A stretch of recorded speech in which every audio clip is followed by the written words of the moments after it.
Well, joining us now is Becky Shah. She became an orphan after her mother died at Hillsborough. Christine McAvoy, you saw her just now in Jackie's report. She lost her 21-year-old daughter Marion in the incident. And Professor Phil Scratton, lead author on the Hillsborough Independent Panel, a key figure in this day's events. But let me start with you, Becky. I mean, your mother died. She was a single parent. You were taken into care. Your brother was taken into care. He was only 12. 30. This 30 must have absolutely wrecked your teenage years. It devastated me. I mean, there was nothing like Hillsborough in my life that's rocked me like that. And, you know, I watched the disaster live on Saturday. On the television? On the television. I would have been there. I was a Liverpool season ticket holder. I was at the same fixture the season before when we all got crushed on Leppings Lane. But I couldn't get a ticket for that fixture. And so I watched it live on TV, and, you know, when I turned on the television, that was the moment my life changed irreparably. Has it really affected the whole of your life, would you say? It's affected me incredibly so. I mean, and what about the battle to get to today? Has that affected you? Did you lose your job through it? Yes, I lost my job a year ago. It's taken an incredible toll on me and all the families and all the survivors. You know, it's affected my mental health. I've had serious mental health problems ever since. But in all the emotions today, and I know there are many, I can tell you're very emotional now, is there some joy at least that justice has dawned? There is some comfort, and there is relief now that no one can really argue that we are vindicated. The supporters, the survivors, the 96 are all completely vindicated, and that is a tremendous feeling. I never thought it would come.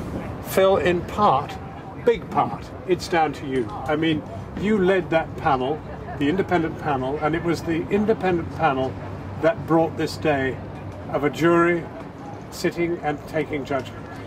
I think my own position on that is that I'd worked on Hillsborough from 1989 onwards. The two books, the reports that we did, all the way through that period, right up to the panel. And you're a professor of criminology. Did you believe you could come to today? No, well, I think all through that period, one of the things that became very clear to me was that so many people couldn't be wrong, so many people weren't lying. And I'm talking about the survivors, people who came and told their stories, very different people from different backgrounds. And that to me was the real indication that the truth was there. But what really was important, we had to have some official recognition. And what the Hillsborough Independent Panel did was go into all of the documents, nearly 2 million documents, and we've, you know, catalogued so many of those documents. But you were still dependent in the end on a jury of... Well, I think the thing that was so important, that we were able to demonstrate 153 findings and exonerate the fans, exonerate the survivors. And I think that then led to this domino effect. And one of the issues was so important to have the accidental death verdict overthrown. And that happened, and we came to today via a two-year inquest.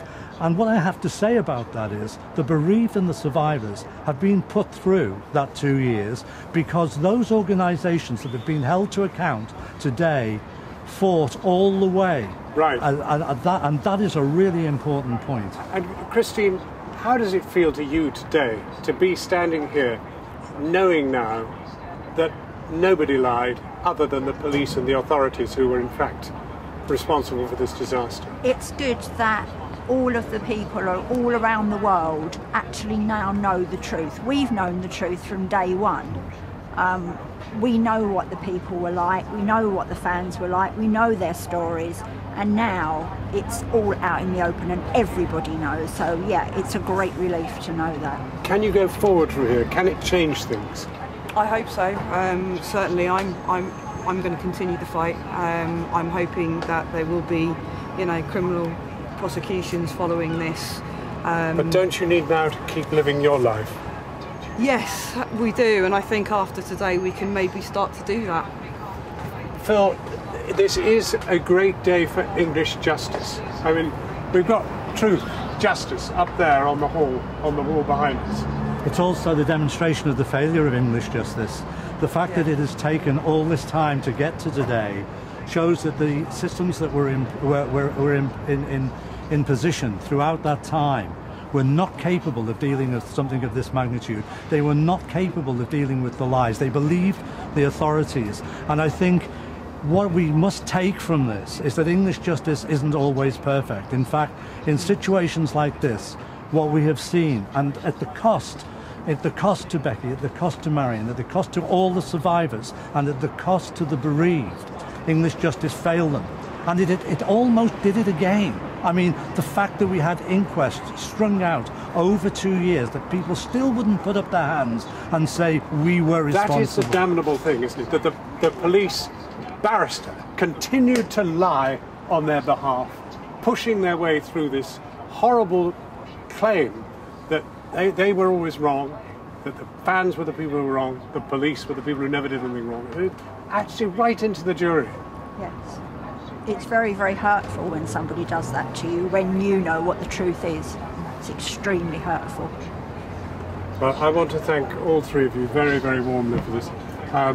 Phil, especially for what you've done to bring us to this day, and you both for your loss, your courage, and what you've been able to talk to us about tonight. Thank you very much. I hope everything really goes forward from now on. Thank you.